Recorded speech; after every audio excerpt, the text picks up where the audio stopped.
તો બાલ દોસ્તો, આપણે અત્યાર સુધી પત્રના 5 પ્રકાર ભણ્યા, એટલે કે જુદા જુદા 5 પત્ર વિશે માહિતી મેળવી. હવે આપણે 6થા નંબરનો પત્ર એટલે કે કાર્યાલયી પત્ર વિશે માહિતી મેળવશું. તો ચાલો બાલ દોસ્તો, કાર્યાલયી પત્ર વિશે સમજૂતી મેળવીએ. આપણા પત્રનો 5મો ક્રમાંક છે કાર્યાલયી પત્ર. તો કાર્યાલયી પત્ર ક્યારે અને કોને લખવામાં આવે છે એના વિશે સમજૂતી મેળવીએ. स्वास्थ्य अधिकारी को गंदगी के बारे में शिकायती पत्र. આપણે જે તે સ્થાન ઉપર, જે તે નગરપાલિકામાં કે ગ્રામ કે શહેરમાં રહીએ છીએ, ત્યાંના અધિકારીને કોઈ પણ માહિતી કે કોઈ પણ પ્રશ્ન કે કોઈ પણ ફરિયાદ હોય તો એની સૂચના આપવી હોય, વિનંતી કરવી હોય તો કાર્યાલયી પત્ર લખવામાં આવે છે. તો કાર્યાલયી પત્ર વિશે આપણે સમજૂતી મેળવશું. તો સ્વાસ્થ્ય અધિકારી છે એને જે તે વિસ્તારમાં, એટલે કે આજે સુરેશભાઈ પરમાર નામના વ્યક્તિ છે, તે ગાયત્રી નામની સોસાયટીમાં રહે છે. ત્યાંના વિસ્તારમાં ખૂબ જ ગંદકી ફેલાયેલી છે. તો એના માટે એની વ્યવસ્થા કરવા માટે, એની યોગ્ય ત્યાં સ્વચ્છતા કરવા માટે તે પોતે ફરિયાદ કરતો એક પત્ર, એક આવેદનપત્ર એટલે કે એક કાર્યાલયી પત્ર બાલ દોસ્તો, એક શિકાયતી પત્ર એટલે કે ફરિયાદ કરતો એક પત્ર લખે છે. તારીખ 20 મઈ 2011 સેવા में. હવે આની અંદર તારીખને પહેલા મહત્વ આપવામાં આવ્યું છે, કારણ કે તારીખ પહેલા હોવાને કારણે તે આ પત્ર ક્યારે ત્યાં પહોંચે છે અને આ પત્ર ક્યારે લખવામાં આવ્યો છે એના સ્પષ્ટીકરણ માટે તારીખને પહેલા મહત્વ આપવામાં આવ્યું છે. સેવા में એટલે કે હાલમાં જે પદ ઉપર કાર્યરત છે તેવા અધિકારીને સંબોધવા માટે સેવા में શબ્દ વાપરવામાં આવ્યો છે. સ્વાસ્થ્ય અધિકારી મહોદય, મહાનગરપાલિકા બડોદા.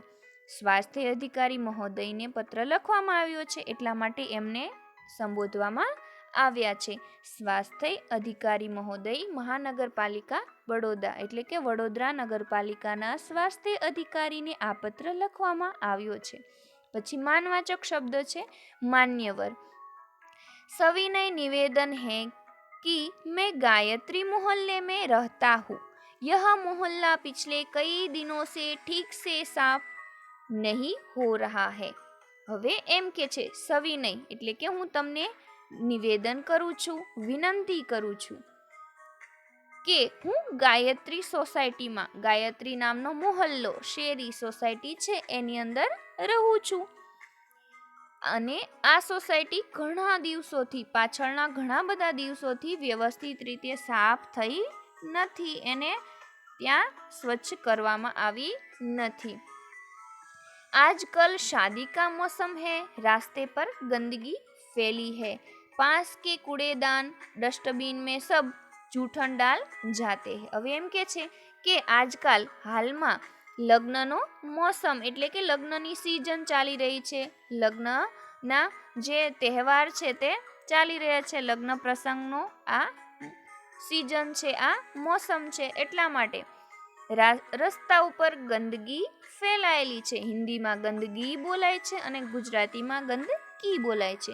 તો એમ કે છે આના કારણે, લગ્નની સિઝનના કારણે રસ્તા ઉપર ગંદકી ફેલાણી છે.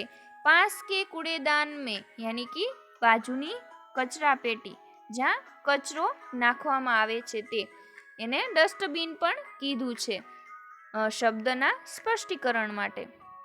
મેં સબ જૂઠન ડાલ જાતે હે એટલે કે અમારી સોસાયટીની નજીકમાં એક મોટું બધું ડસ્ટબિન એટલે કે કચરા પેટી પડી છે, એની અંદર બધા એઠું જૂઠું અને જે વધેલું હોય જમવાનું તે બધું કચરું અને એવું બધું નાખી જાય છે. बदबू के कारण पिछले 2 दिनों से तो यह हाल हो गया है कि वहाँ से आना जाना भी मुश्किल हो गया है. હવે એમ કે છે કે ગંદકીના કારણે આ જે બદબૂ છે, દુર્ગંધ છે, આ બધા લોકો છે તે જમવાનું જે વધુ હોય, એઠું હોય, જે કચરું હોય એ બધું અહીંયા અમારા ડસ્ટબિનમાં એટલે કે અમારી મોટી જે કચરાપેટી છે એની અંદર નાખી જાય છે. અને આ સાફ ન થવાને કારણે, દુર્ગંધના કારણે અહીંયા એવી પરિસ્થિતિ સર્જાણી છે કે પાછળના 2 દિવસથી તો દુર્ગંધના કારણે અમારા બધાની હાલત ખરાબ થઈ ગઈ છે અને ત્યાંથી આના જાના એટલે કે ત્યાંથી પસાર થવું પણ ખૂબ મુશ્किल થઈ ચૂક્યું છે.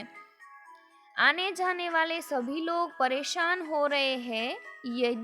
यदि गंदगी को शीघ्र न हटाया गया तो मोहल्ले भर में बीमारी फैल जाने का डर है. હવે એમ કે છે કે ત્યાંથી આવવા જવાવાળા પસાર થવાનું ખૂબ જ મુશ્કેલ થઈ ગયું છે અને આવવા જવાવાળા બધા લોકો તકલીફમાં છે, ખૂબ જ પરેશાન થઈ ગયા છે.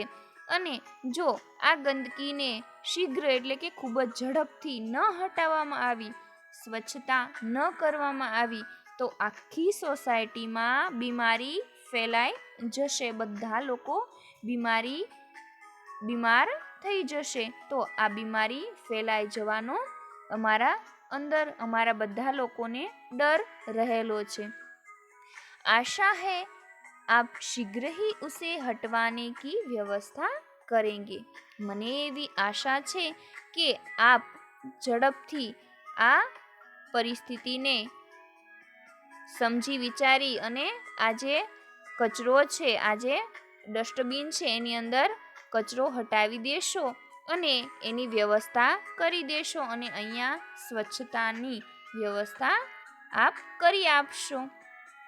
आपका विनम्र सेवक सुरेशभाई म परमार, गायत्री मोहल्ला, बड़ौदा. આપનો વિનમ્ર સેવક સુરેશભાઈ મ પરમાર, ગાયત્રી મોહલ્લા, બડોદા. બીજી વખત ગાયત્રી મોહલ્લા એટલા માટે લખવામાં આવ્યું જેથી કરી અને વધારે ખ્યાલ આવે કે ગાયત્રી સોસાયટીમાં આ સ્વચ્છતાની સમસ્યા છે, એના સ્પષ્ટીકરણ માટે નીચે લખવામાં આવ્યું છે. તો બાલ દોસ્તો, આ પત્રની અંદર બીજી કોઈ પણ વાત રજૂ ન કરતા સીધો જે પ્રશ્ન હોય એ બાબતે એ પ્રશ્ન સ્વચ્છતા એટલે કે એ જે સોસાયટીની અંદર સ્વચ્છતા લાવવા માટે અને મહાનગરપાલિકાના સ્વાસ્થ્ય અધિકારીને વિનંતી કરવામાં આવી છે કે એમની સોસાયટીની અંદર ઘણા સમયથી સફાઈ થઈ નથી, જેની વ્યવસ્થા કરવામાં આવે. તો કોઈ પણ અધિકારી હોય એને કોઈ ફરિયાદ કરતો, વિનંતી કરતો કે કોઈ માહિતી જાણવા માટે જો પત્ર લખવો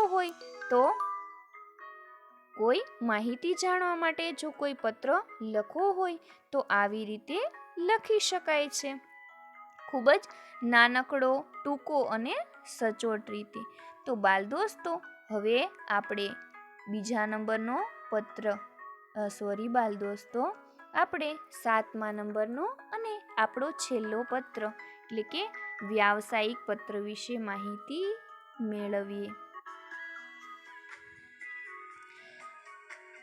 વ્યાવસાયિક પત્ર એટલે કે વ્યવસાયને લગતો પત્ર. તો જોઈએ આ પત્રમાં આપણે શું સમજવાનું અને જાણવાનું છે.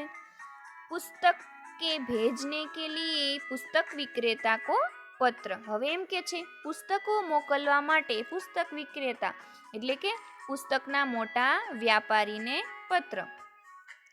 તારીખ 10 जुलाई 2011 सेवा में व्यवस्थापक श्री गजानन पुस्तकालय सुभाष रोड वलसाड महोदय. હવે આ પત્ર તારીખ 10 જુલાઈ 2011ના રોજ લખવામાં આવ્યો છે અને શરૂઆતની અંદર સંબોધન કરવામાં આવ્યું છે સેવામાં એટલે કે જે કાર્યરત છે, જે એ પદ ઉપર એટલે કે જે એ સત્તા ઉપર બિરાજમાન છે એટલે કે જે ત્યાં કામ કરી રહ્યા છે એવા વ્યવસ્થાપક શ્રીને સંબોધન કરવામાં આવી રહ્યું છે. શ્રી ગજાનન પુસ્તકાલય સુભાષ રોડ વલસાડ. ગજાનન પુસ્તકાલય સુભાષ રોડ વલસાડમાં જે એના વ્યવસ્થાપક છે એને જ સંબોધન કરવામાં આવ્યું છે.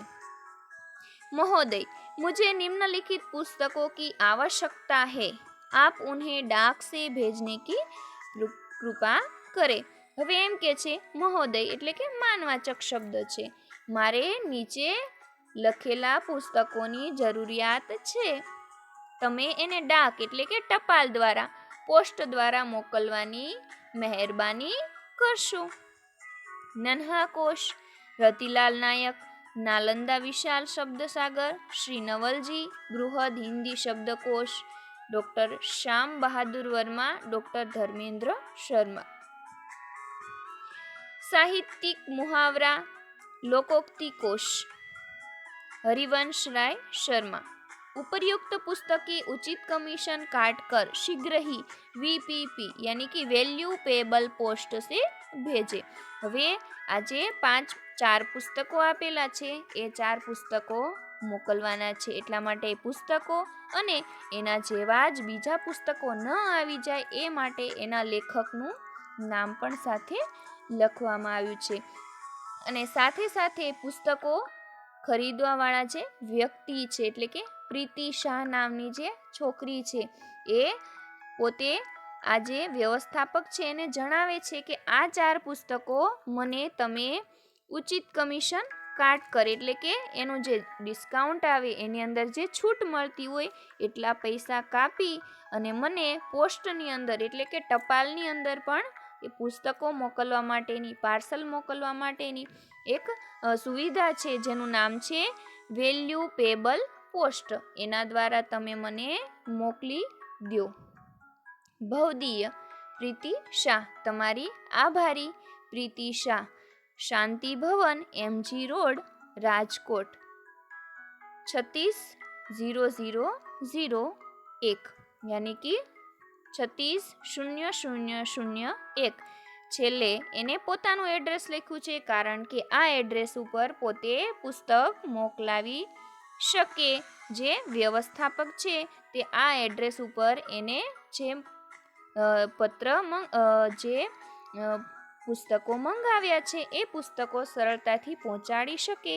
એટલા માટે પ્રીતિ શાહે નીચે પોતાનું એડ્રેસ પણ જણાવ્યું છે. તો બાલ દોસ્તો, આ છે વ્યાવસાયિક પત્ર એટલે કે પુસ્તકો મંગાવવા માટેનું જે પત્ર છે તેમાં ખૂબ જ ટૂંકું અને સચોટ લખાણ છે, જેની અંદર આપણે આગળના જે પત્ર જોયા એની અંદર લખેલી કોઈ પણ માહિતી જોવા મળતી નથી, પણ જે જરૂરિયાતની બાબતો છે એનો નિર્દેશ કરવામાં આવ્યું છે.